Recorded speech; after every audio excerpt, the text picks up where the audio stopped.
abertura de hoje vai ser com a nossa pianista, Susana Thaler, que ela é uma pianista internacional, ela tem vários CDs gravados e ela é uma colaboradora da Casa de Jesus. Obrigada, viu, Susana, pela acolhida, por atender o nosso pedido e por estar presente conosco aqui nessa noite. Passa a ler. Gostaria só de anunciar as peças que vou tocar de 3 épocas diferentes, de Mozart, de Chopin e uma música brasileira para finalizar.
Ozônio, maravilhoso, né? A música desperta as nossas emoções mais profundas, né? E harmoniza o nosso ambiente, nos traz serenidade, equilíbrio, e é muito bom.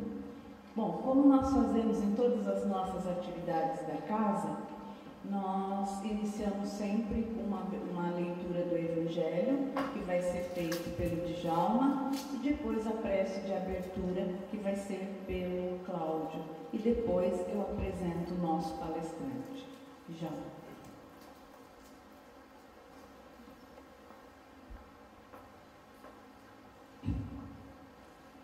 Boa noite a todos. Sejamos muito bem-vindos a mais esse seminário e com um espírito muito elevado depois dessa maravilha que ouvimos.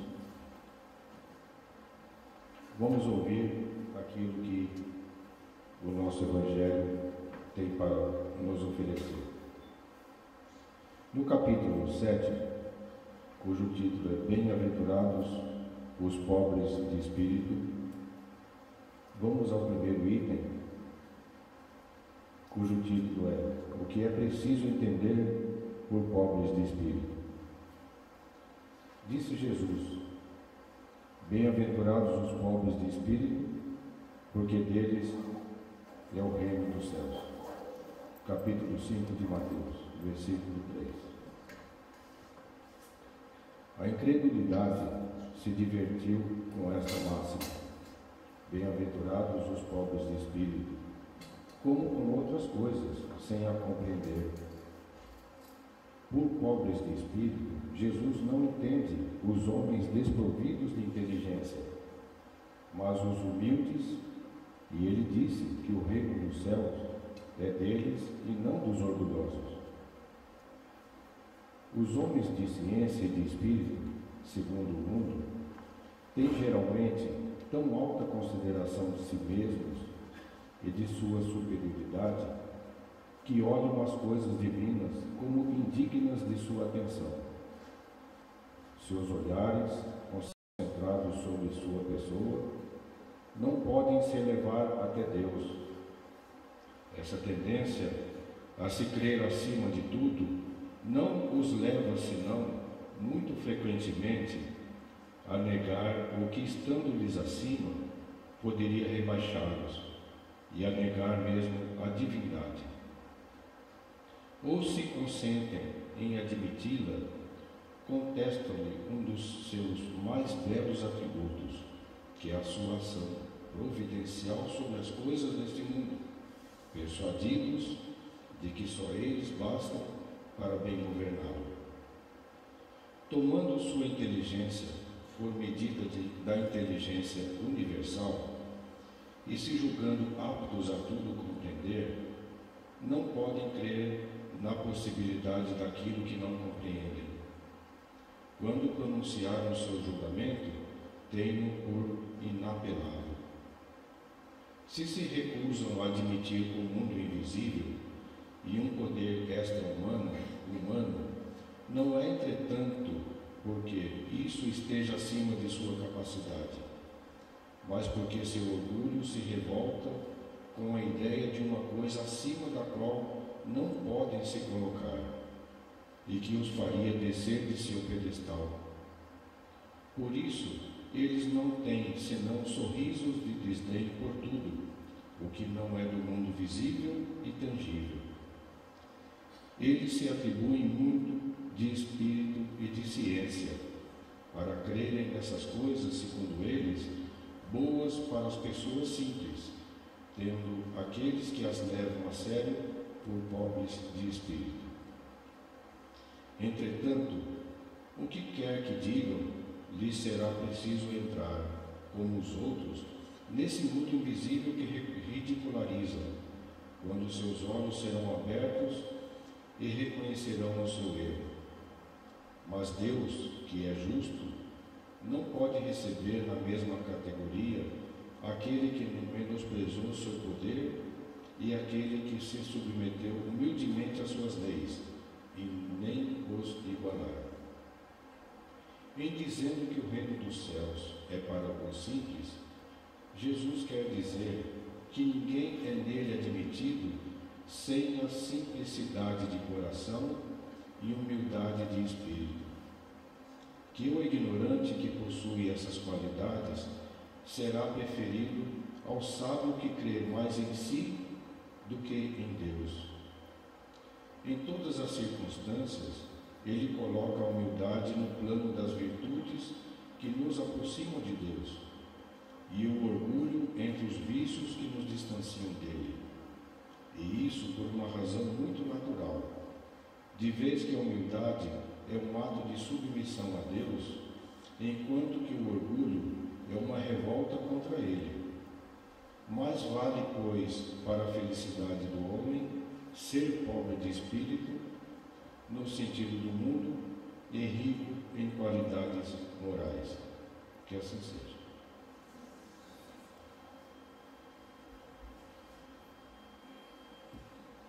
Boa noite a todos. Convido a todos agora a cerrarem os olhos físicos e que cada um de nós possa, nesse momento sublime, aproveitar esta interação. Que cada um de nós que para cá se dirigiu possa aproveitar as palavras que serão ditas pelo nosso irmão para as nossas profundas reflexões, que sejam um estímulo para cada um de nós nesta noite, que este ambiente já preparado por tantos irmãos, tantos trabalhadores encarnados e desencarnados, a nos receber com um sorriso nos rostos, dizendo boas-vindas a todos que aqui estão, e que possamos em cada um dos encontros que aqui tivermos, querido Jesus, nos ligarmos a você, que possamos, querido Mestre, cada vez mais próximos de Ti, avançarmos em busca do nosso progresso, fundamentados no vosso Evangelho, querido Jesus, em direção ao Pai maior. Esteja conosco, Jesus, e que assim seja.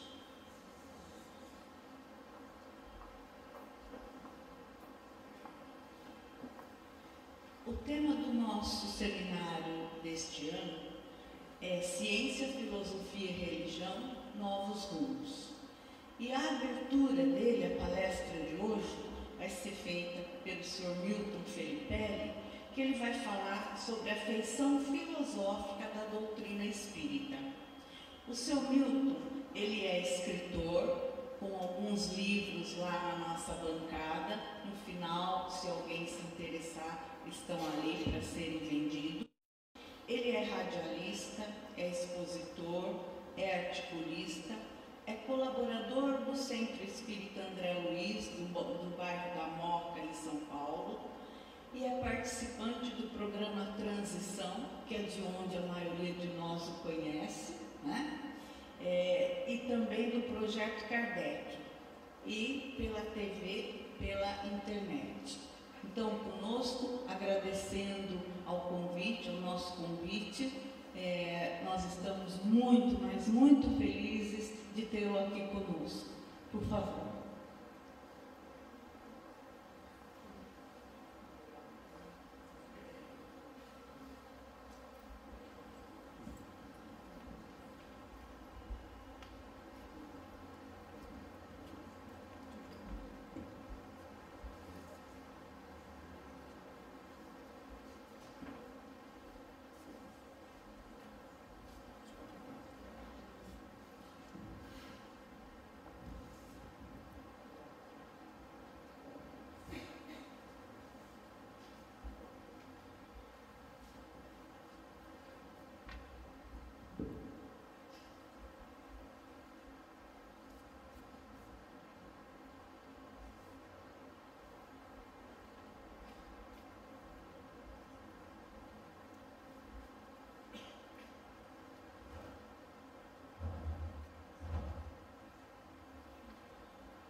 Muito boa noite, companheiros e amigos da nossa querida doutrina espírita.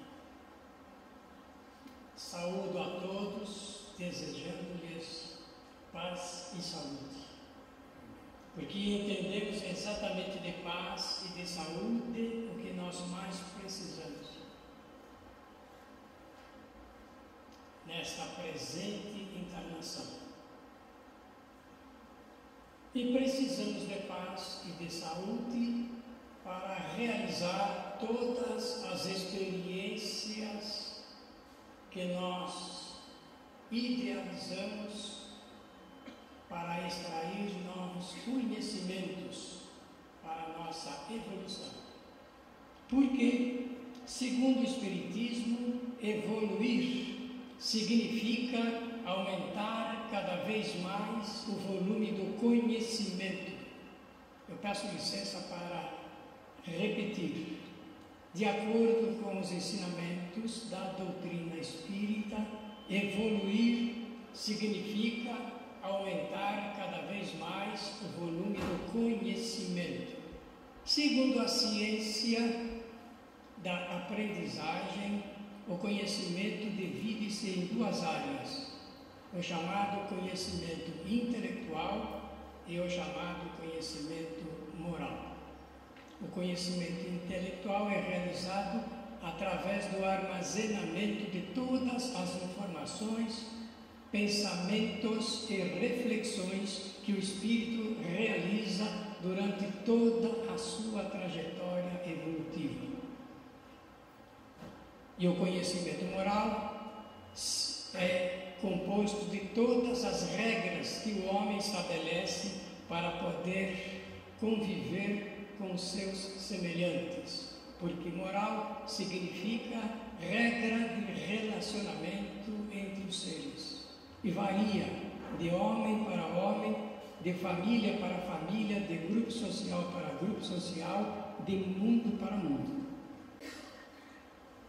Quero agradecer a gentileza do convite da comissão, feito pela comissão organizadora deste 6º seminário de estudos, realizado pela Casa de Jesus. Casa de Jesus significa que Jesus mora aqui, de uma maneira ou de outra.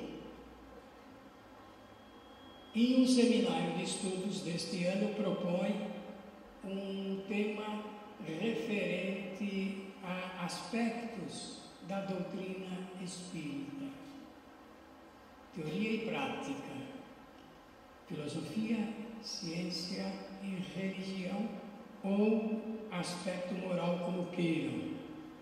Parabéns aos companheiros que vão participar deste evento auspicioso, histórico e muito significativo para o futuro desta casa. Vamos começar então esta pequena apresentação de motivação.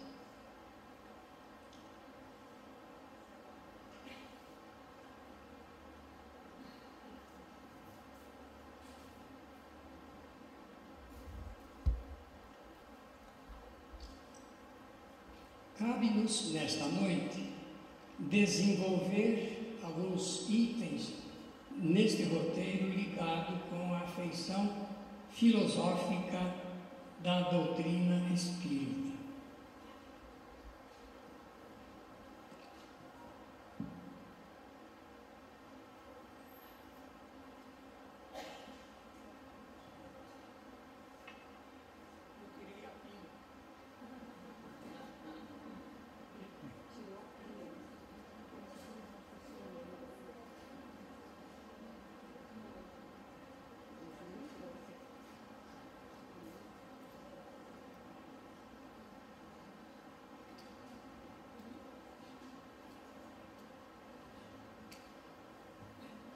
Sem combustível o carro não anda e sem alimento também nós não vivemos. E sem pilha não funciona o apontador.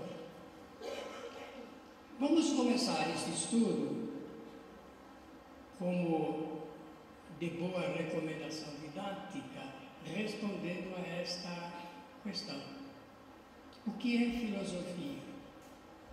Se nos basearmos na quantidade de livros escritos a respeito desse assunto, certamente nós passaremos um bom tempo desta reunião só citando o que os autores dizem o que é filosofia. Evitando esse desnecessário trabalho, nós fomos diretamente na fonte, fomos consultar os dois filósofos responsáveis pela criação do termo e sua conceituação. Na tela estamos vendo o rosto de Pitágoras, para quem o universo é uno e tudo parte do número 1, porque como bom matemático ele interpretou a vida através dos números. E a sua doutrina é muito interessante e, assaz, muito curiosa. Para ele, assim como para Tales de Mileto, a quem também se atribui a criação e a conceituação filosófica, a filosofia é amor à sabedoria. Amor à sabedoria.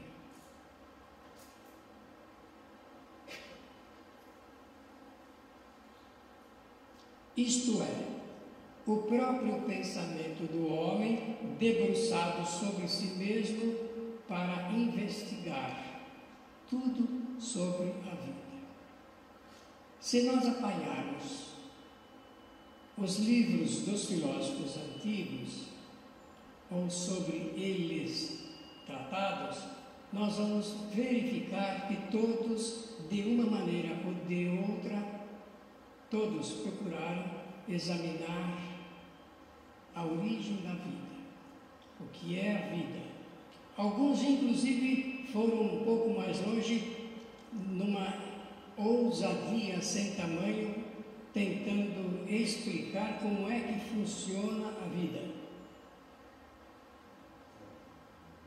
E nós precisamos desta nutrição exatamente para atender o propósito da criação do termo e da maneira como nós pensamos para buscar esses resultados que respondam a essa investigação. Quanto mais o homem procura examinar a origem e o significado da vida, ele cada vez mais se debruça sobre o próprio pensamento, e é por isso que eu mencionei milhares de autores, pensadores tentando explicar, conceituar o significado da filosofia. Existe inclusive um belíssimo romance que trata desse assunto, do mundo de Sofia. E mais, dizem, a investigação da verdade através do questionamento. Se nós colocarmos duas crianças, hoje encurtou a idade infantil, então eu vou preferir buscar na idade de 5 anos, duas crianças de 5 anos, diante de uma máquina desconhecida, certamente uma vai perguntar: o que é isto? E a outra vai indagar: para que serve isto? Dois pensamentos filosóficos a respeito de um instrumento.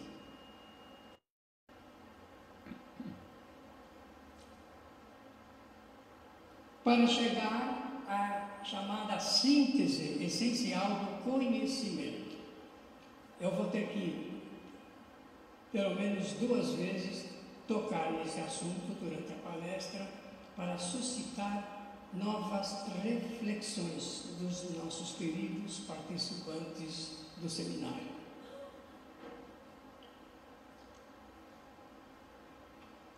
Quando nós lemos o livro fundamental da doutrina espírita, chamado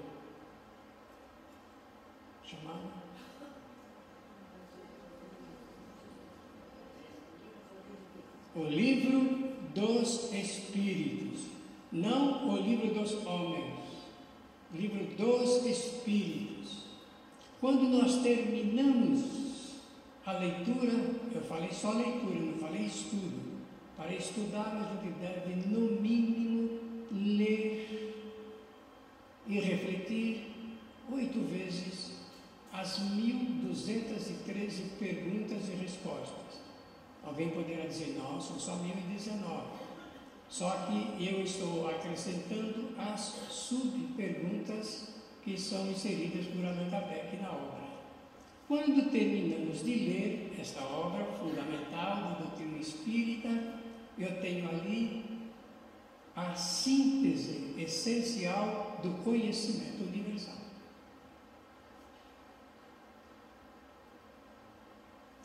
Foram feitas as perguntas principais que perseguem o homem durante toda a sua história aqui na Terra.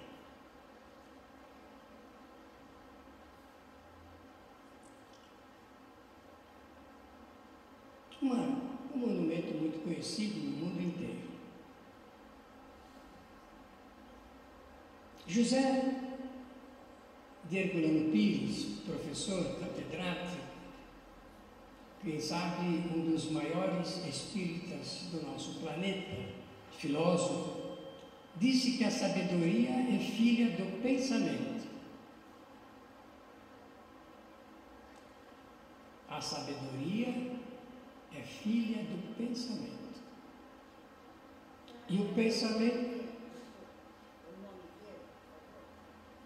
Herculano Pires. Pergunte sempre que a senhora não ouvir, por favor. Absolutamente, é um prazer. O professor Herculano diz que a sabedoria é filha do pensamento porque ele está se referindo a um dos 3 atributos essenciais do espírito para a realização da sua evolução.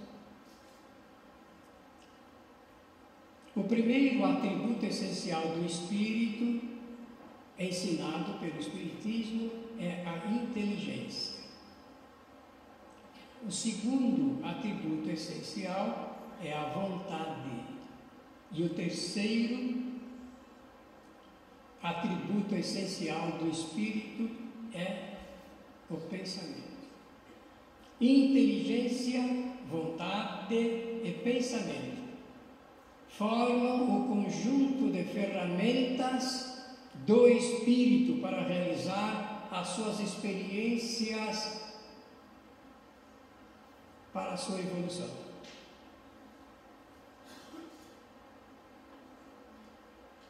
Três qualidades atribuídas por Deus às criaturas do universo inteiro. E se um dia perguntarem como é que você faz a sua evolução, ou como é que o Espiritismo explica como o Espírito faz a evolução, temos que responder exatamente assim. O Espírito realiza a sua evolução porque ele usa de 3 atributos essenciais: a inteligência, a vontade e o pensamento. E agora é a hora de explicar filosoficamente. A inteligência, faculdade para aprender, vontade para determinar as ações do espírito e o pensamento para encaminhar ou encontrar soluções para aquilo que a vontade estabelecer. Todos os espíritos usam dessas ferramentas de trabalho para a sua evolução? Uma pergunta. Resposta? Sim. Todos os espíritos do universo usam essas 3 ferramentas de trabalho para a sua evolução. inteligência para aprender. O homem aprende porque usa essa faculdade. Agora chegou o momento de filosoficamente dizer o seguinte: cada espírito usa essas ferramentas do jeito que sabe e pode.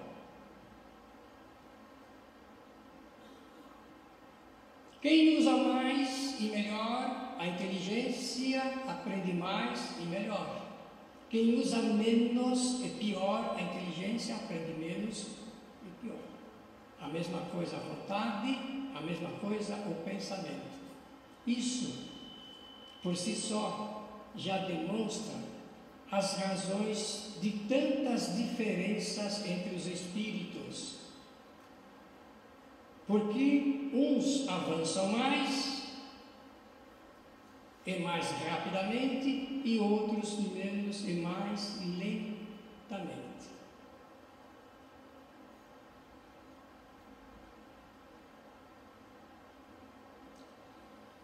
Certamente eu tenho aqui neste auditório alguns professores. E os professores que pertencem à ciência da aprendizagem sabem perfeitamente que é impossível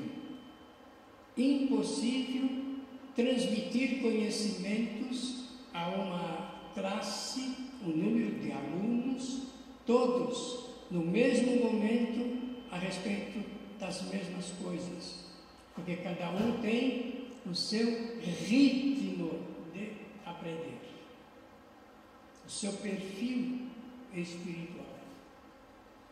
Agora voltemos lá à concepção do professor Herculano Pires. A sabedoria é filha do pensamento, porque é ele que vai encontrar as soluções para atender os imperativos da vontade em obediência à faculdade chamada inteligência, que é como nós aprendemos. Isto foi importante dizer agora, pelo que virá em seguida a respeito do tema, e eu por isso chamo a atenção dos nossos companheiros sobre esta matéria. No Livro dos Espíritos, nós temos de maneira espacejada esses conceitos que eu emiti aqui. Na formulação das questões filosóficas de Allan Kardec para os espíritos superiores e nas respostas dos espíritos superiores às perguntas e questionamentos feitos por Allan Kardec. E o que eu tenho ali? Eu tenho ali que são 3 categorias de espíritos que comparecem para responder a Allan Kardec.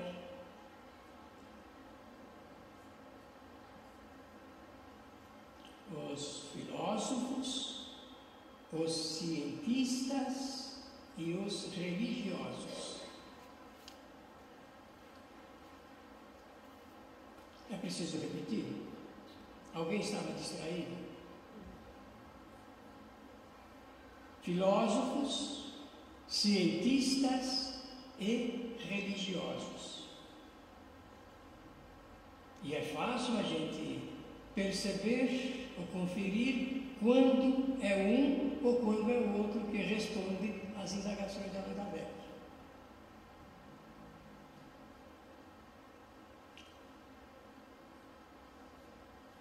Falamos um pouco da filosofia. Vou daqui a pouco atar, deixei pontas abertas para amarrá-las na terceira fase da exposição. Vamos agora perguntar e responder: o que é Espiritismo?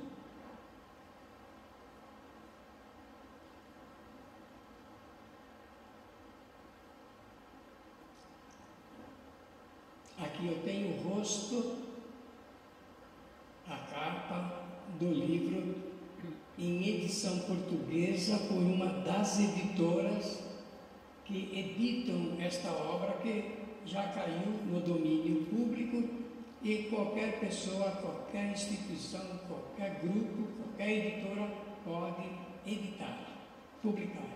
mundialmente.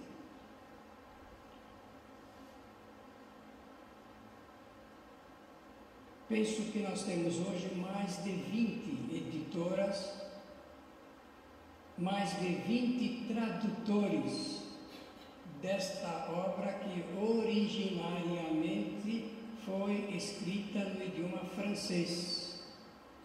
No idioma francês. Se perguntarem, mas existem diferenças entre os tradutores? A resposta é sim, e é perfeitamente normal, porque nem todos os que traduzem pensam no idioma original. E muitos traduzem tecnicamente a obra, e é muito difícil traduzir uma obra em português, sendo que originariamente é de idioma do exterior.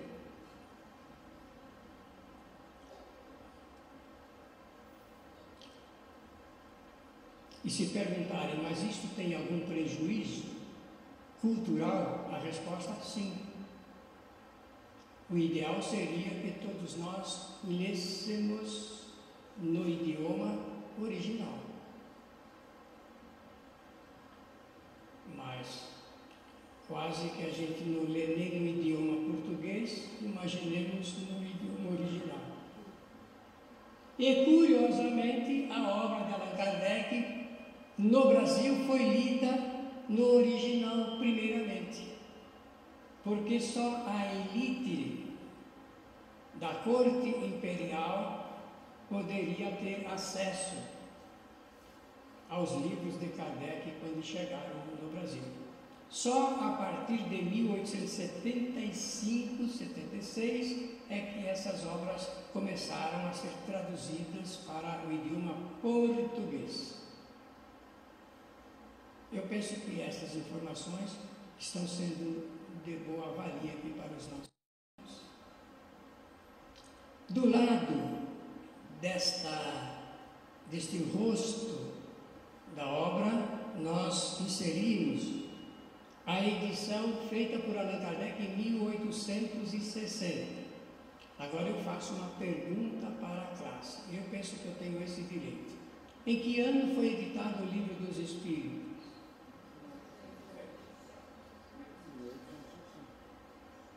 Todos sabem? Ou quase todos sabem? Então eu vou fazer uma enquete aqui com o nosso auditório, os nossos companheiros, cuidando para que esta pesquisa tenha um bom proveito. Levante o braço quem não sabia. 30, 40, 60, 80, 200, 350 pessoas.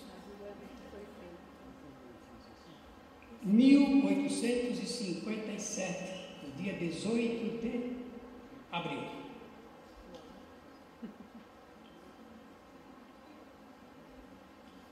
Quando escreve o Livro dos Espíritos, Allan Kardec vai alinhar algumas considerações interessantes, muito importantes.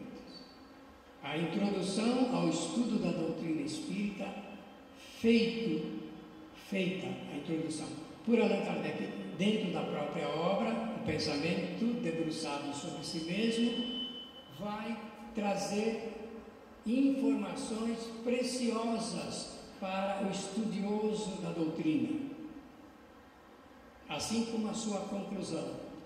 Eu sempre digo nos programas de rádio, quando eu posso, que a introdução é um livro dentro do livro e a conclusão de Allan Kardec é um outro livro dentro do próprio livro. Tamanha importância, beleza, valor, significado que Allan Kardec emprestou para essas duas partes, fazendo do conteúdo um verdadeiro sanduíche para a nossa alimentação espiritual. Então, nessa introdução, Allan Kardec vai escrever o seguinte, um pouco longo, mas necessário nesta noite. Como especialidade, o Livro dos Espíritos contém a doutrina espírita. Como generalidade, prende-se à doutrina espiritualista, uma de cujas fases apresenta, e essa a razão por que traz no cabeçalho do seu título as palavras filosofia espiritualista. Então, nós podemos dizer que o codificador da doutrina, desde a primeira hora, já apresenta a feição filosófica da doutrina dentro do conteúdo espiritualista do pensamento humano, mas extrai desse conceito geral, da sua generalidade, uma especificidade, que é da doutrina propriamente dita. E sabem, irmãos queridos, quando me perguntam por que é que surgiu o Espiritismo, se nós já tivemos tantas filosofias e doutrinas tratando do assunto do Espírito, que eu digo,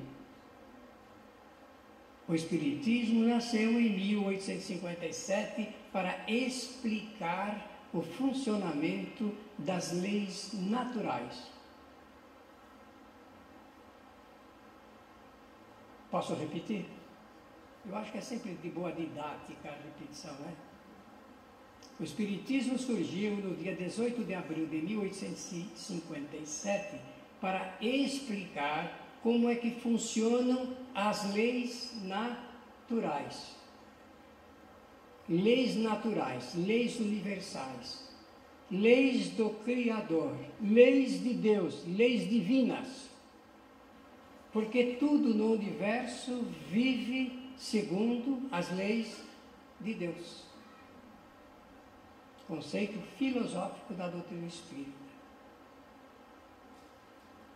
Só que um detalhe: os animais vivem de acordo com as leis naturais. Todos os reinos vivem de acordo com as leis naturais. Os vegetais vivem de acordo com as leis naturais. Os minerais vivem de acordo com as leis naturais. Mas o reino hominal não vive de acordo com as leis naturais, o que lhes causa profundo sofrimento. Se um dia perguntarem por que nós sofremos, não tenham dúvida, não hesitem em dizer, porque nós não vivemos de acordo com as leis naturais. Ao contrário, rumamos a nossa vida contra as leis naturais. Posso dar alguns exemplos nesta noite de estudo? Não pensamos de acordo com as leis naturais.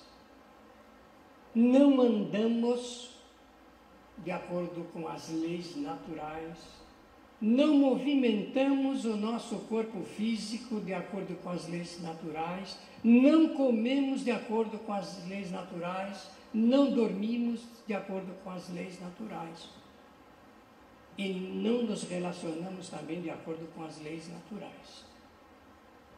Por isso que nós enfermizamos, adoecemos, porque nos opomos às leis naturais que mostram as correntes naturais da vida dos encarnados.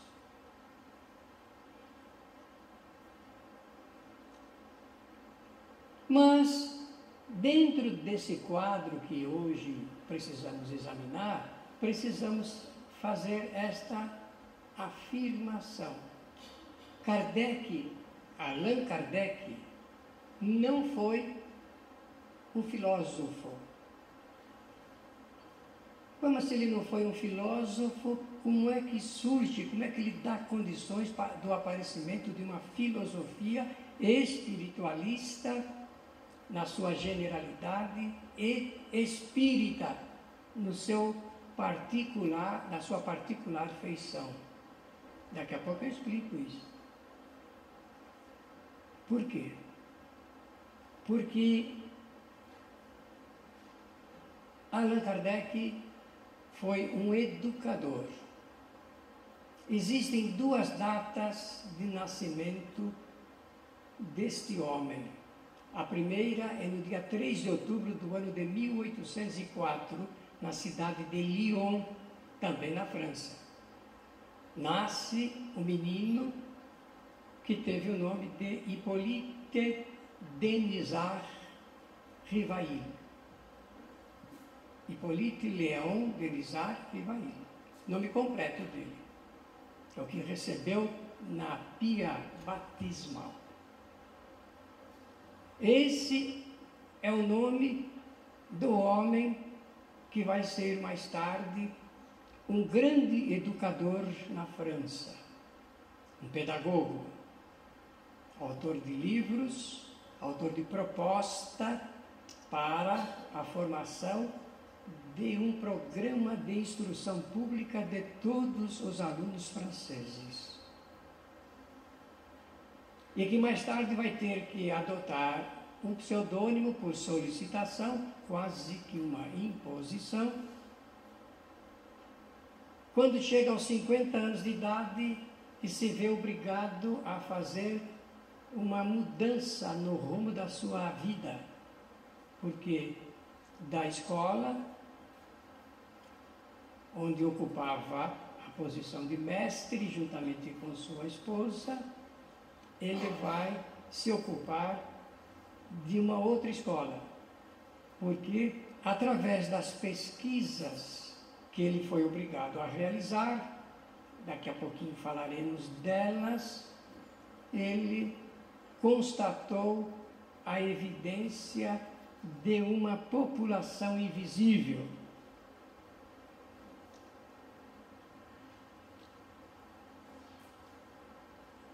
Em idioma português, por iniciativa da nossa querida companheira Dora Encontre, aparecem os textos pedagógicos escritos por Rivail, esse Hippolyte, professor na França, em idioma português.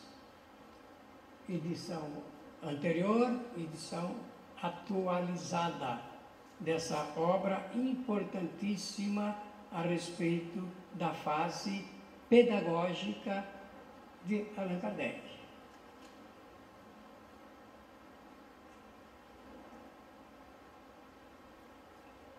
Três facsímiles dos livros escritos por ele, uma no meio traduzida para o alemão,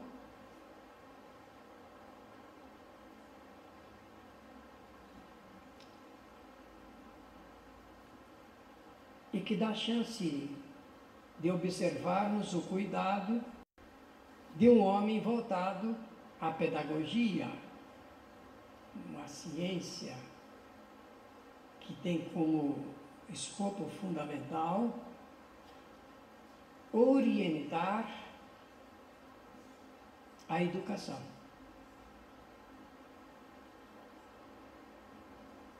Assim como a ética é uma ciência que orienta a moral, a pedagogia vai traçar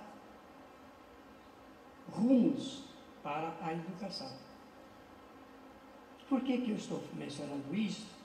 Porque aí está um momento solene na vida de Rivail, quando ele se vê obrigado a se debruçar sobre a filosofia da educação. E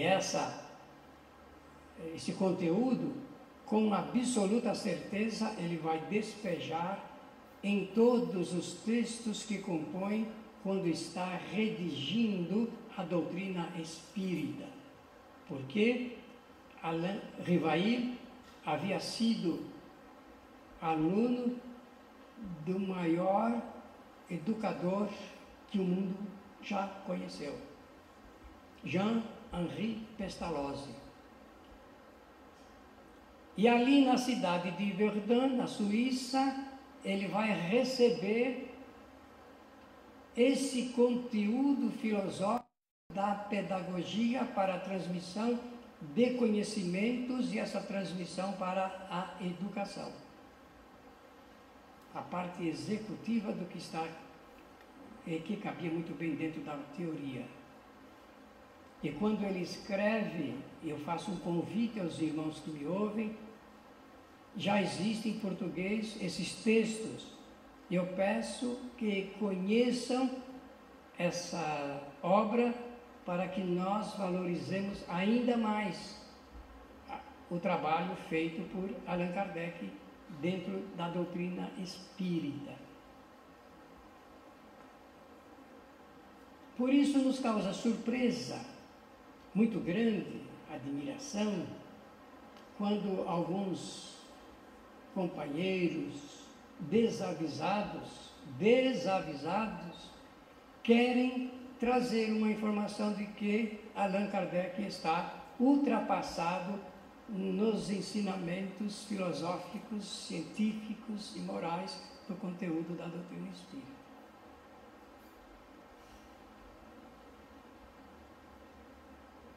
Então, de Rivail a Kardec, meu professor, aos 50 anos de idade, ele é convidado para acompanhar,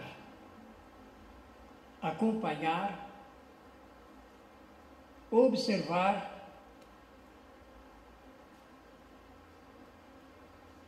as danças das mesas girantes em Paris.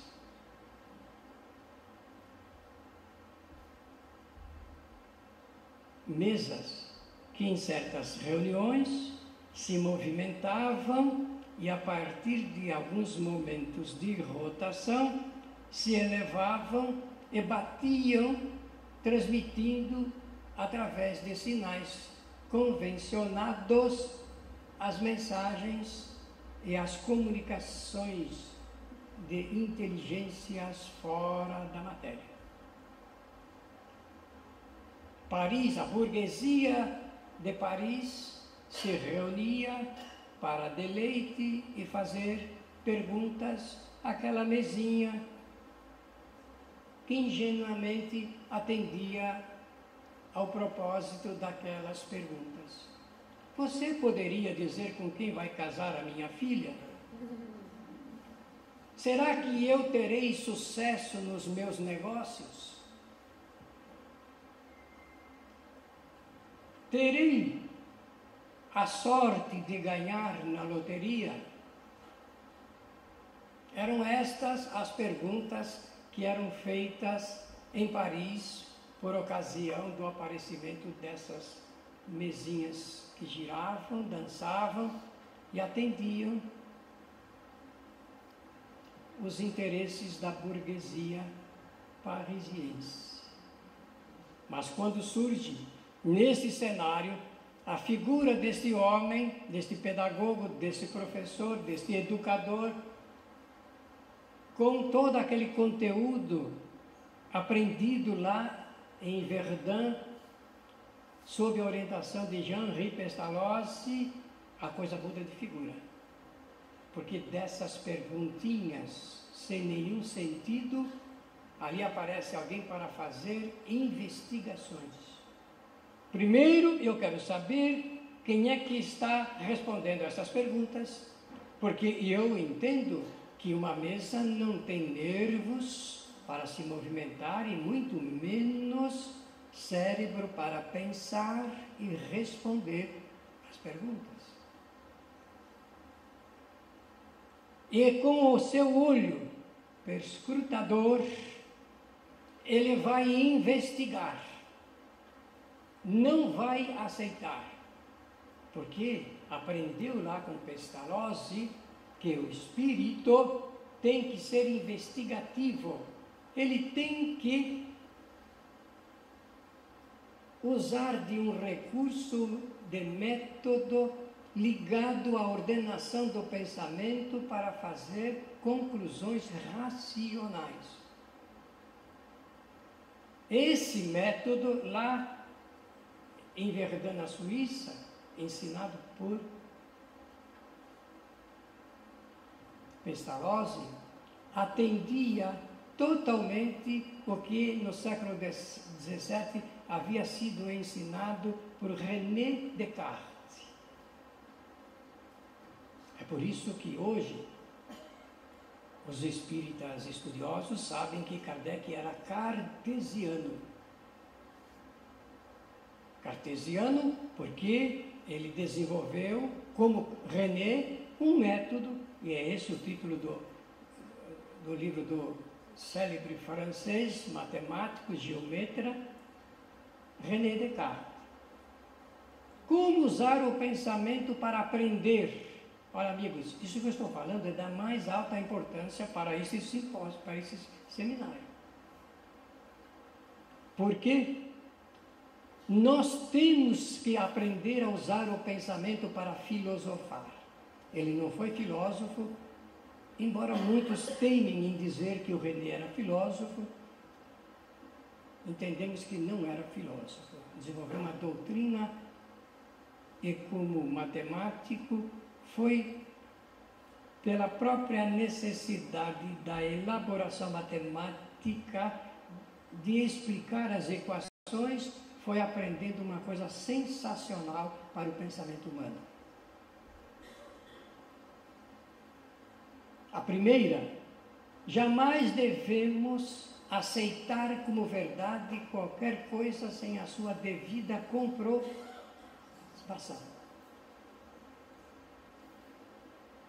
Eu peço que não se assustem com o que eu vou dizer, por favor. Ao contrário do que a religião oferece, e René era religioso, eu nunca entendi como ele podia ser. Porque não devemos aceitar qualquer coisa que seja dita, informada por quem quer que seja, sem que nós consigamos a devida comprovação de que aquilo é uma verdade.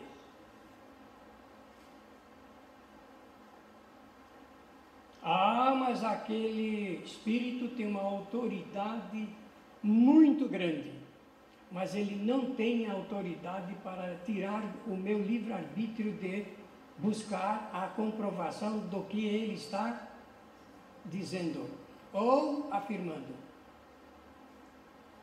E foi assim que Allan Kardec conseguiu descobrir que ele estava diante não de uma mesa, mas de inteligências fora da matéria que respondiam aquelas perguntas. Esse momento eu apresento no livro que propositadamente eu escrevi para mostrar aos espíritas como é que Allan Kardec explica, como é que ele explica a sua iniciação nas pesquisas científicas para poder chegar à filosofia espírita. A minha namorada, minha garotinha, bonitinha, ela acompanha sempre e traz os livros para disponibilizar aos companheiros. De Rivail, então, depois de passada toda essa trajetória, e é por isso que o Herculano Pires vai dizer também que há dois momentos na vida do Rivail, quando ele faz as pesquisas científicas e depois quando ele assume a filosofia que vai responder como é que funcionam todos esses fenômenos tidos como milagres e mágicos pela humanidade. Quando o nosso Djalma estava lendo, eu tenho a certeza todos estavam muito atentos e com particular interesse para o que ele estava dizendo. Era uma leitura do livro, qual é o livro mesmo? O Evangelho segundo o Espiritismo. Qual era o capítulo que ele estava lendo?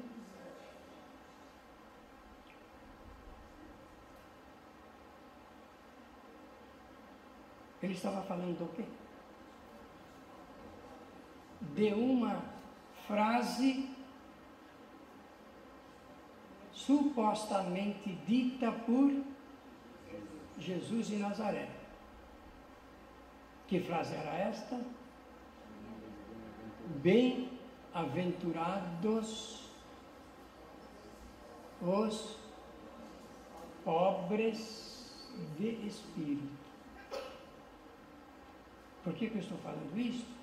Porque este momento é um dos momentos solenes em que Allan Kardec, em 1864, vai se debruçar sobre o próprio pensamento a fim de explicar com o conteúdo da filosofia espírita uma frase filosófica de Jesus de Nazaré. E vai dar uma interpretação racional. Estou emendando agora as duas coisas, René e Kardec.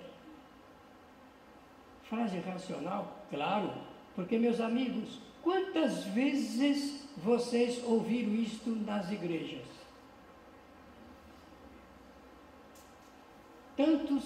Tanto faz ser a católica como a protestante, e também dentro do ramo protestante, tanto faz ser do ramo luterano como do calvinista.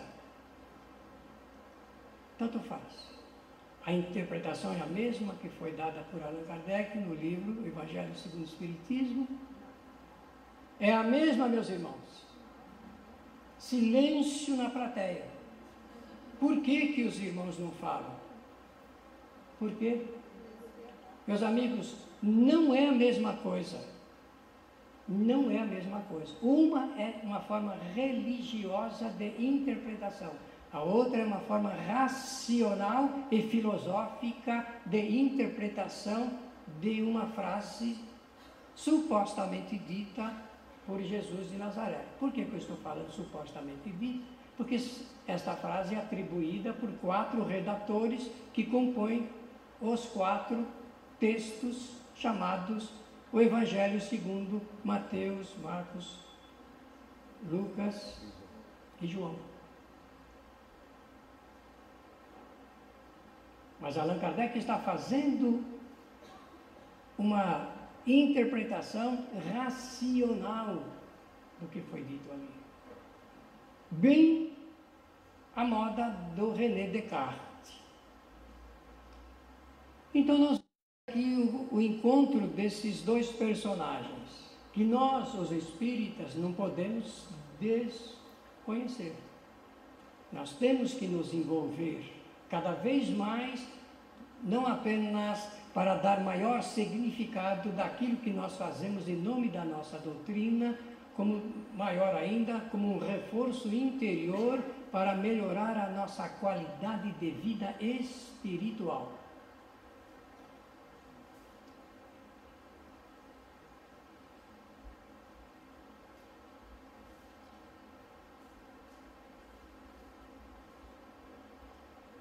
Eu peço a vocês que, em voltando para casa, nos próximos 365 dias, eu pediria que começasse no dia 1º de janeiro, tá bem? Para ficar mais fácil. Examinem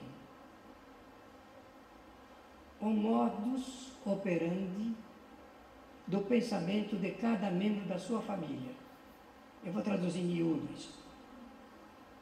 Isto é, procure saber como é que cada pessoa pensa.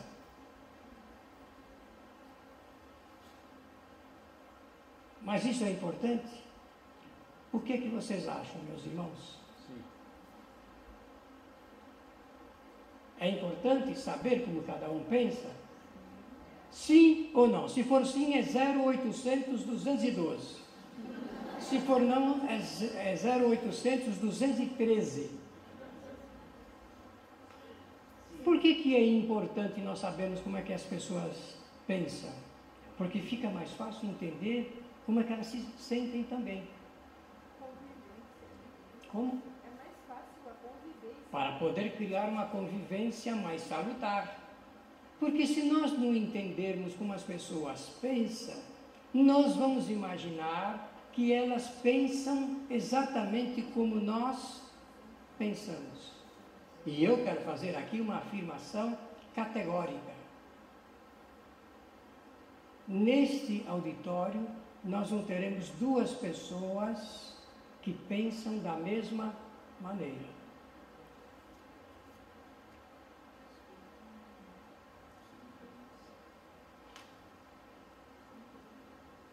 Aqui no auditório.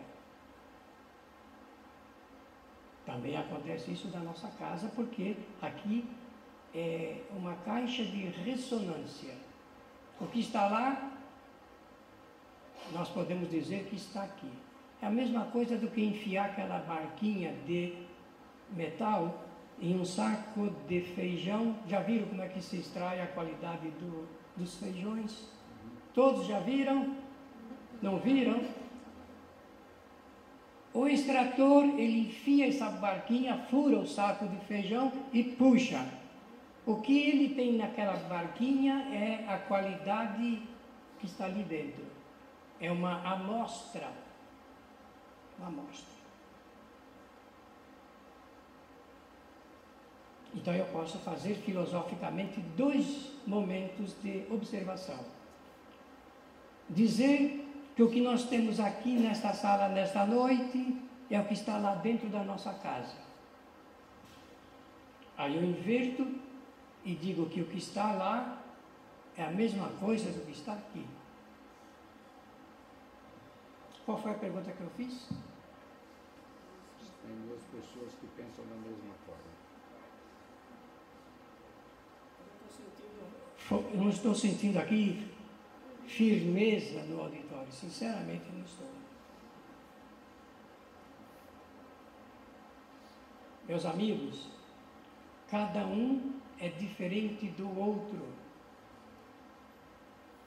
E se nós observarmos o que está filosoficamente no Livro dos Espíritos, nós vamos perceber um fato muito significativo de que todos os espíritos são criados de maneira simples e sem...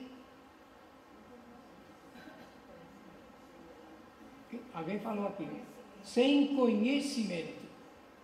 Eu não falei ignorantes, vocês viram? Porque a pessoa pega no pejorativo, então eu prefiro falar que é sem conhecimento. Eu vou repetir, irmãos. No Livro dos Espíritos está a afirmação de que todos os espíritos são criados de maneira simples e sem conhecimento, para que cada um possa fazer a sua evolução. E está lá também, no Livro dos Espíritos, na resposta à questão 540, de que todos os espíritos, sem nenhuma exceção, começam a sua evolução se unindo a menor parte da matéria que existe até 1890, chamado de átomo. Como o livro foi escrito em que ano mesmo? 1857. Então, o aparecimento da palavra é átomo. Se fosse escrito hoje, nós não teríamos mais esta palavra, átomo, uma palavra grega, que significa a negação negativa, e tomo que pode ser dividido, átomo do que não pode ser mais dividido. Se fosse escrito hoje, qual seria a palavra? A partícula subatômica. Mas como os espíritos respeitaram integralmente o conhecimento das ciências até então, eles apresentam a palavra de Demócrito do átomo, porque o Demócrito, 600 anos antes de Jesus nascer, sem ter nenhum aparelho de precisão óptica, só usando o pensamento, e o pensamento é um dos 3. Ajudem, meus irmãos. Ajude o expositor. Um dos 3 atributos, obrigado, essenciais da evolução do espírito. Quais são os 3? Vamos fazer que nem uma orquestra, porque nós temos que sair daqui pelo menos sabendo disso. 3 qualidades essenciais para o espírito evoluir. Quando contar, falar 3, vocês falam inteligência, vontade e pensamento. Mas não falam como se estivessem rezando, é como se estivessem falando, afirmando categoricamente este ensinamento da doutrina. 1, 2, 3. Inteligência, vontade, pensamento. Mais alto, por favor. Inteligência, vontade, pensamento. Agora mais alto, arrebentando as paredes aqui da casa. 1, 2, 3. Inteligência, vontade, pensamento. Por que eu estou pedindo para repetir? Falou falar alto. Obrigado. Por que eu estou pedindo para repetir? Porque nós temos que saber disto, meus amigos. Eu tenho que saber que houve um início da minha evolução e que eu tenho desde esse início 3 ferramentas, 3 mordomias do Criador para que eu possa fazer a minha evolução. Fazendo experiências. O espírito só evolui porque faz experiências. A cada átimo de tempo o espírito evolui, porque a evolução é uma lei inexorável. Não há como represá-la, segurá-la. Mas eu tenho que saber, eu volto ao Demócrito já. Eu tenho que saber que existe uma diferença em evolução espiritual com o chamado progresso material. Nem sempre o progresso material acompanha o desenvolvimento da jornada evolutiva do espírito. E é por isso que na fala do nosso Djalma figura ali a abordagem filosófica de Kardec, que a sabedoria, os sábios nem sempre são humildes, filosoficamente falando.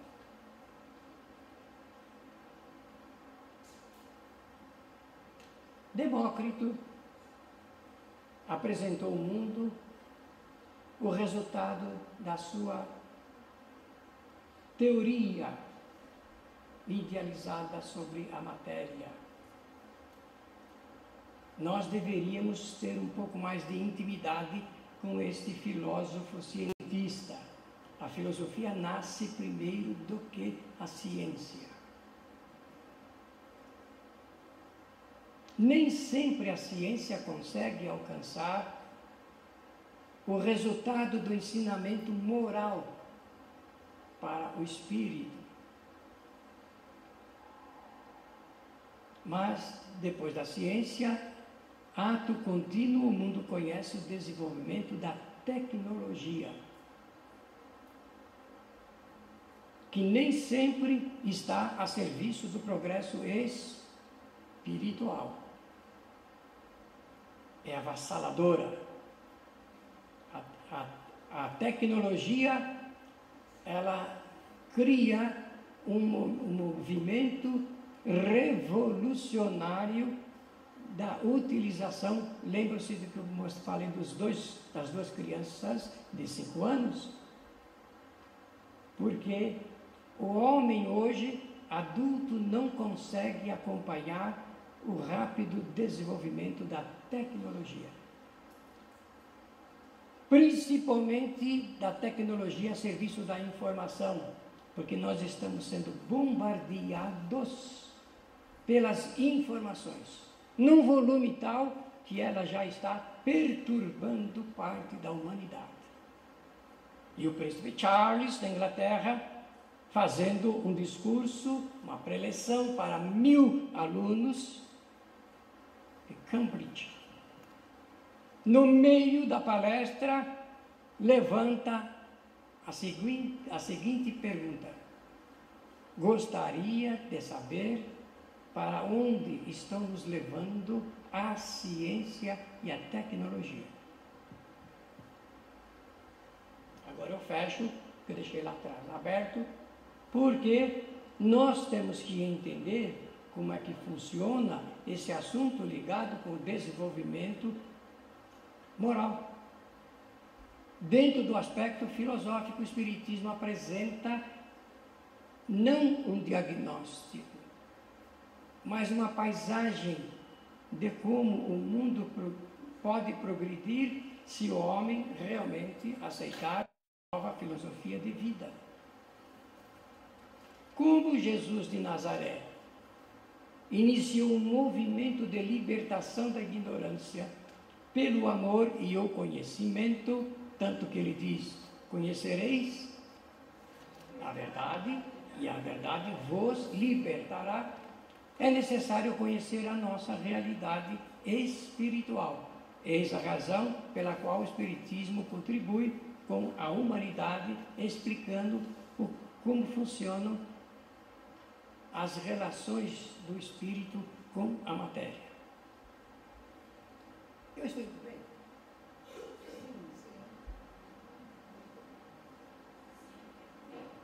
Eu vou perguntar agora no microfone. Eu estou indo bem? Mas o que eu quero saber é se eu estou indo bem na informação sobre o aspecto filosófico da doutrina espírita.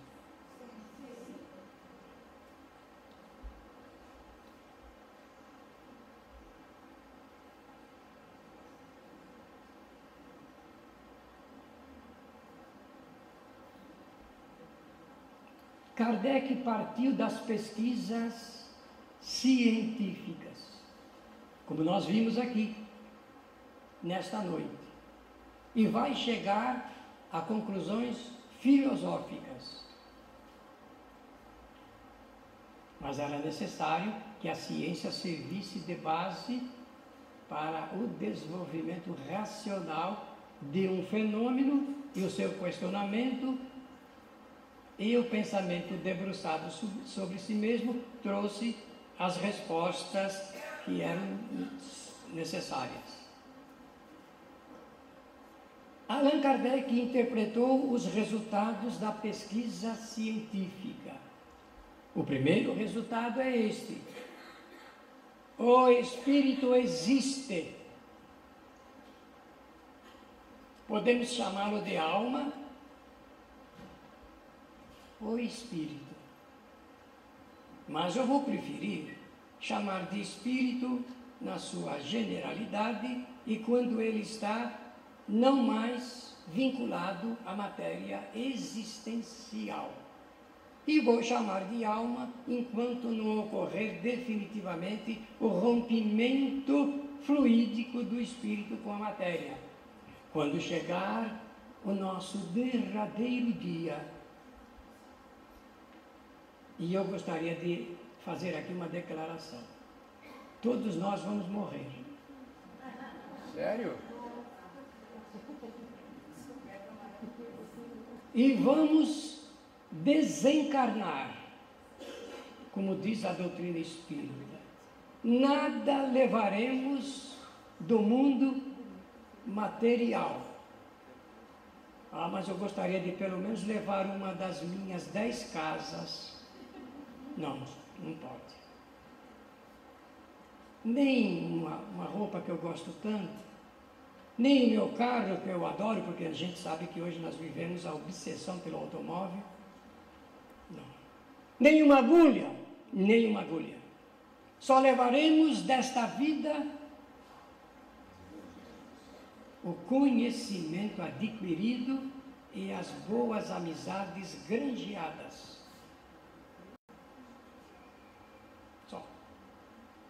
É assim, com esse legado, que nós vamos nos descobrir em estado de erraticidade. Agora leio o que está na tela, na parte de baixo. interpretou os resultados dessa pesquisa e desenvolveu depois o texto filosófico. O nosso companheiro de Curitiba, professor e doutor em ciências, grande físico, eu penso que um dos maiores que nós temos na nossa pátria, Cosme Massi,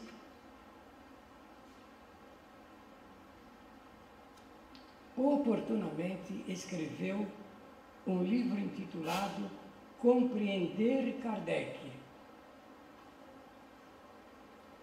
É uma série, e o volume número 1 também está ali para vocês tomarem conhecimento do que nós estamos fazendo na abertura deste seminário, que é a utilização do pensamento lógico para resultados filosóficos surpreendentes sobre a obra de Allan Kardec.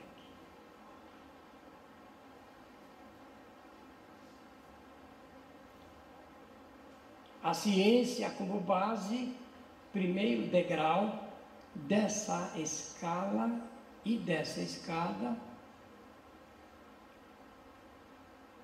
a filosofia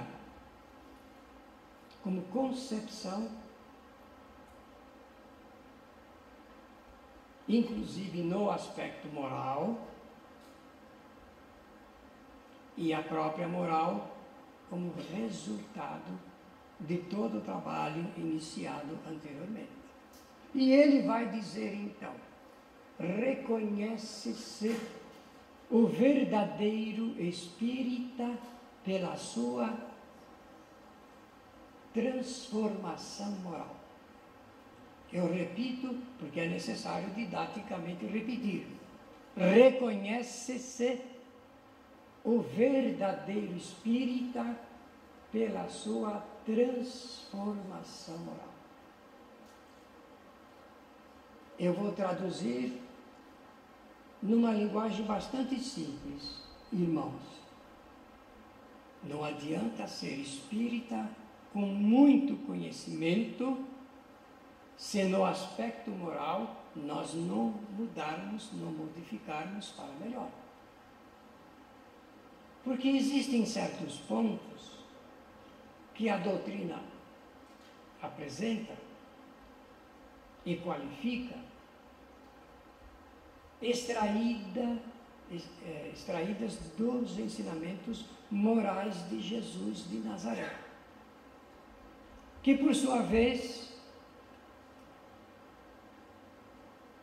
puxou dos ensinamentos dos grandes filósofos da humanidade. Eu vou lembrar só de 3, mas com certeza cerca de 30 ou 40 merecem ser examinados. Sócrates, Platão e Aristóteles. Embora os 3 não tenham intimidade filosófica desde a origem e no desenvolvimento dos seus pensamentos filosóficos, eles combinam na parte das virtudes essenciais para o homem. E Jesus de Nazaré, nas 32 parábolas apresentadas no Novo Testamento, de maneira significativa, também toca nesses pontos morais como qualidades essenciais. E Allan Kardec transforma esse discurso de Jesus de Nazaré em vários pontos que ele preferiu inserir no livro chamado O Evangelho segundo o Espiritismo. Honra, honestidade, dignidade e fidelidade. Eu repito para os que estão anotando. Honra, honestidade, dignidade e fidelidade. Eu vou repetir. Honra, honestidade, dignidade e fidelidade. Pela ordem, vocês podem observar as origens do jeito que eu falei. Você vive em qualidade de vida, em sentimento, em virtude da honra. Você é honrado. Eu não estou fazendo essas perguntas para os políticos, não, estou fazendo para nós aqui. Aqui. Você vive no aspecto moral dentro dessa virtude, que é a honestidade absoluta. Sim, porque eu posso ser um espírita e conhecer as 1213 perguntas do Livro dos Espíritos, ter uma boa condição intelectual de me referir a elas, mas na minha vida particular eu dou uso dos ensinamentos morais apresentados por Jesus, pelos filósofos e pela doutrina espírita. Então eu não posso ser reconhecido como um verdadeiro espírita. Deu para entender, meus irmãos? Perfeitamente.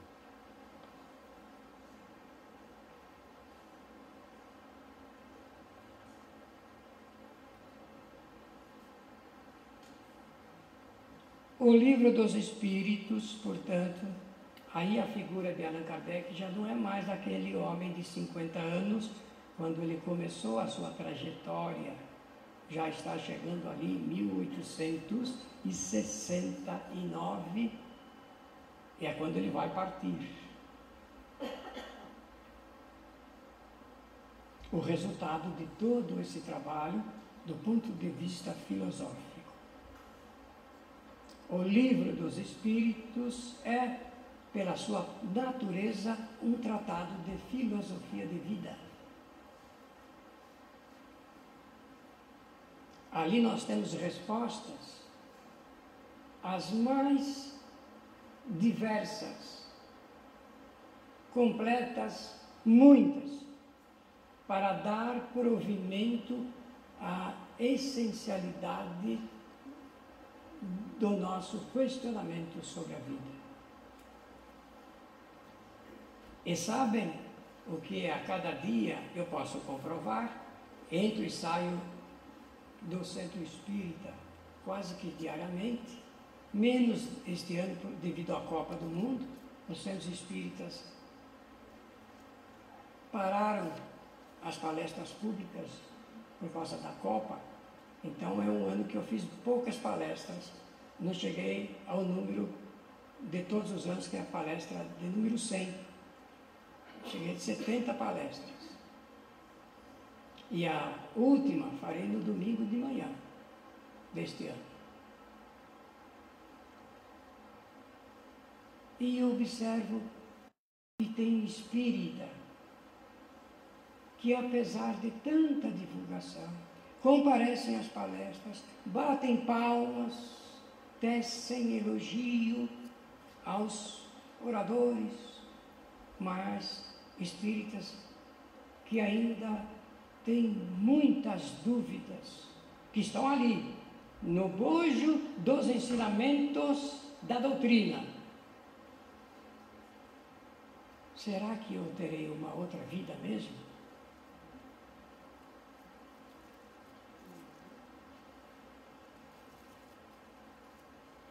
Ou ainda, será que o Espírito existe? Será que na minha casa existem espíritos? Será que o meu protetor pode realmente me ajudar? E eu fico muito curioso quando eu vejo uma pessoa fazer orações a Deus, a Jesus, aos espíritos superiores, e não fazem uma conversinha com seu espírito protetor. Porque nós, os espíritas, filosoficamente, temos de presente a informação de que cada espírito, quando reencarna, recebe a presença de um espírito com qualidade superior que vai lhe aconselhar durante toda a encarnação. E há mesmo alguns protetores que acompanham o espírito até mesmo depois da sua desencarnação.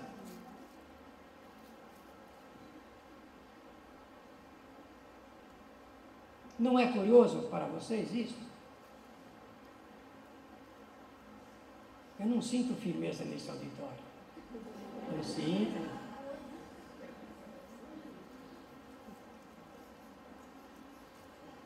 Então, nós deveríamos já pautar a nossa vida sabendo de que nós atraímos os espíritos através dos nossos pensamentos. Então eu faço uma pergunta à classe: quantos pensamentos o homem tem por dia? Milhões. Zilhões.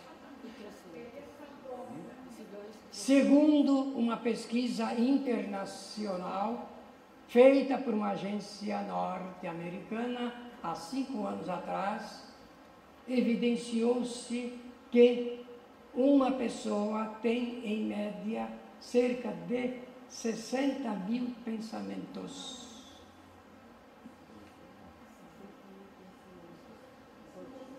Eu duvidei quando li, mas eu fui pesquisar.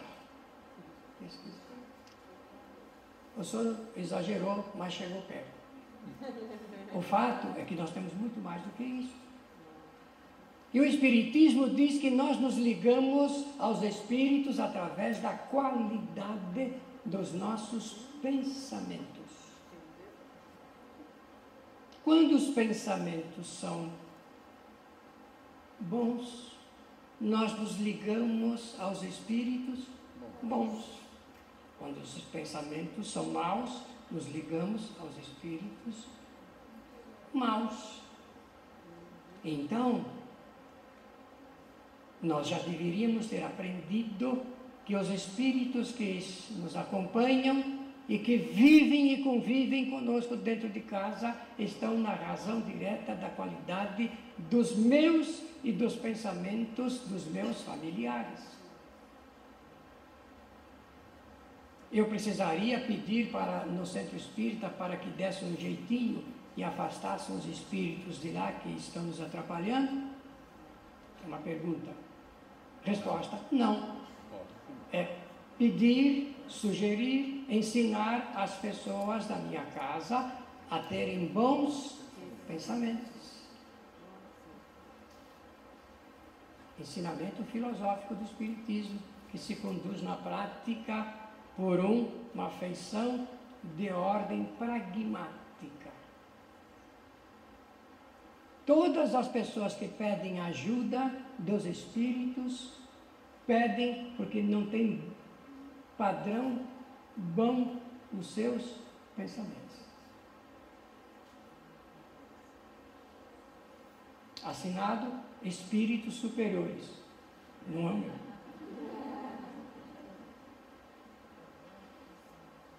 Então, esta obra é um verdadeiro tratado de filosofia de vida.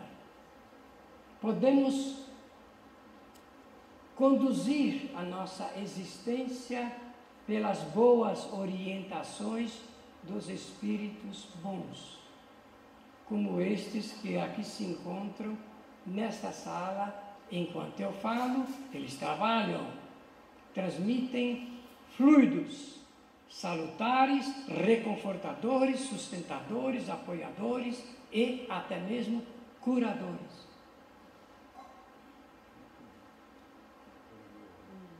Eu vou pular essa parte, que ela é extensa e é voltada para o conteúdo temático do Livro dos Espíritos. Como eu sei que vocês, aonde vão, levam debaixo do braço o Livro dos Espíritos? Não vou precisar falar nada, porque sei que vocês já conhecem, têm uma intimidade com essa obra, porque sabem o quanto ela é valorosa, valiosa, significativa para a nossa cultura espiritual. Ah, você está equivocado, porque a maior parte dos espíritas não lê os livros, não lê o livro dos espíritos, prefere ler autores, principalmente aqueles que romanceiam a vida. Mas o livro dos espíritos é para fazer a gente pensar, reflexionar. Por quê? Porque ele foi escrito por um homem apoiado por 3 categorias de espíritos, e ele traduziu todo esse alinhamento de respostas numa espinha dorsal cartesiana. Apresentou somente aquilo que era possível comprovar filosófica e cientificamente.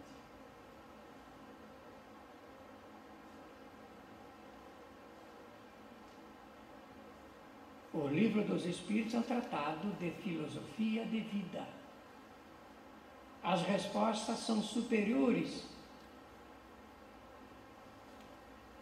ainda que ditadas por homens, espíritos que viveram na Terra, cientistas, filósofos e religiosos de escola, de grande importância filosófica. Um outro filósofo, chamado Baruch Spinoza,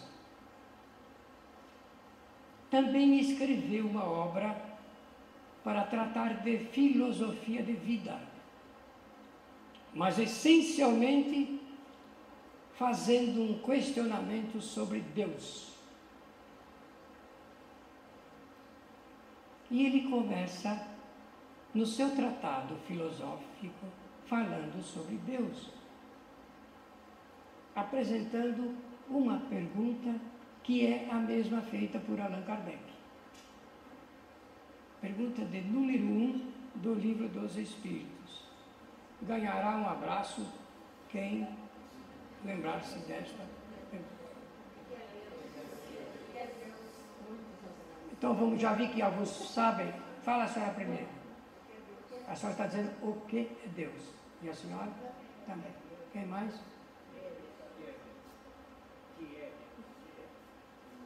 Para ganhar uma voz. Como? Não. Allan Kardec não perguntou o que é Deus. Ele não perguntou. É que alguns tradutores, como eu disse hoje, não traduzindo bem, traduziram desta forma. Mas em francês não é assim. Como é que o senhor disse? Que é Deus? Que é Deus? Spinoza também começa a sua filosofia de vida levantando esta questão. Que é Deus? Eu quero dar um abraço caloroso no senhor depois. Não, tem tradutores que não, mas tem tradutores que traduziram certo, sim. Isso. Mas isso muda alguma coisa? Claro que muda. Porque eu não posso insinuar na minha pergunta a própria resposta. Quem pesquisa, precisa pesquisar de maneira neutra, a não conferir nenhum resultado na resposta. Quando perguntaram para Albert Einstein se ele acreditava em Deus, ele responde: eu acredito em Deus como Spinoza apresentou. E sabe como Spinoza apresentou Deus? No impessoal. Não um Deus antropomorfo. Isto é, traduzindo, num Deus que não tivesse a forma do homem. Mas para poder buscar reforço à concepção religiosa, então a religião diz que Deus fez o homem à sua imagem. E ao contrário, o homem é que fez Deus à sua imagem. Tanto que nós, atenção católicos, nós atribuímos a Deus pensamentos, atitudes e sentimentos humanos. Mas o Spinoza, ele começa a questionar Deus de uma outra forma, no impessoal. E é por isso que a sua doutrina, até hoje, ela ganha o fortalecimento de uma corrente intelectual e científica do nosso planeta. O Espiritismo, como uma doutrina filosófica, acompanha outras doutrinas filosóficas paralelamente. A doutrina espírita, no seu aspecto científico, também acompanha o desenvolvimento de todas as ciências paralelamente. Mas onde para a doutrina filosófica comum, o Espiritismo continua. E onde para a ciência, ou as ciências, o Espiritismo, no seu aspecto científico, também continua. Então nós temos o quê? Temos que a feição filosófica da doutrina espírita pode estudar qualquer filosofia, qualquer conceito e escola filosófica. Mas nem toda escola filosófica pode compreender e resultar na concepção filosófica do Espiritismo. Querem ver? Jesus de Nazaré, ele sabia que os espíritos se comunicavam através de médiuns. Assim como Moisés, durante a trajetória, enquanto ele pôde acompanhar o povo hebreu na famosa trajetória para a Palestina, ele desenganou antes, mas até quando ele pôde, ele realizava reuniões mediúnicas para que homens e espíritos pudessem conviver num regime comum. Jesus também fez isto através de parte dos seus discípulos e de outras pessoas, médiuns. Certas filosofias espiritualistas, e dentro delas um certo ramo esotérico, não admite a comunicabilidade dos espíritos. Mas o Espiritismo continua e demonstra essa realidade. Aí eu pergunto, então por que uma certa quantidade de espíritas desavisados aceitam essas teorias esotéricas exatamente quando elas não suportam o que o Espiritismo depois ensina no desenvolvimento da sua concepção filosófica e científica? A existência e a interexistência, paralelo até um certo ponto. A filosofia, por exemplo, de Karl Marx, o trabalho científico de Sigmund Freud e o notável trabalho de Allan Kardec com a apresentação da doutrina filosófica e científica de consequência moral. Eu tenho então Allan Kardec, Karl Marx, descobrindo o homem material, Freud descobrindo o homem psicológico, e Allan Kardec descobrindo o homem espiritual.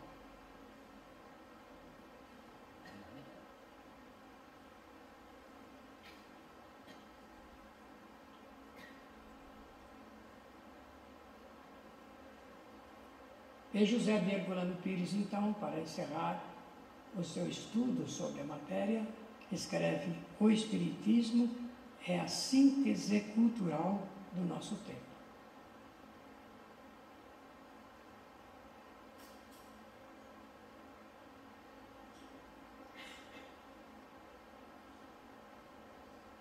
E quando nos perguntam onde encontrar o Espiritismo, dizemos: a doutrina espírita encontra-se aqui, no Livro dos Espíritos, no Livro dos Médiuns, no Evangelho segundo o Espiritismo, no Céu e Inferno e em A Gênese. Só existe Espiritismo dentro dessas 5 obras fundamentais. Olha, eu vou repetir para não deixar nenhuma sombra de dúvida. Só existe Espiritismo nessas 5 obras fundamentais da filosofia espírita.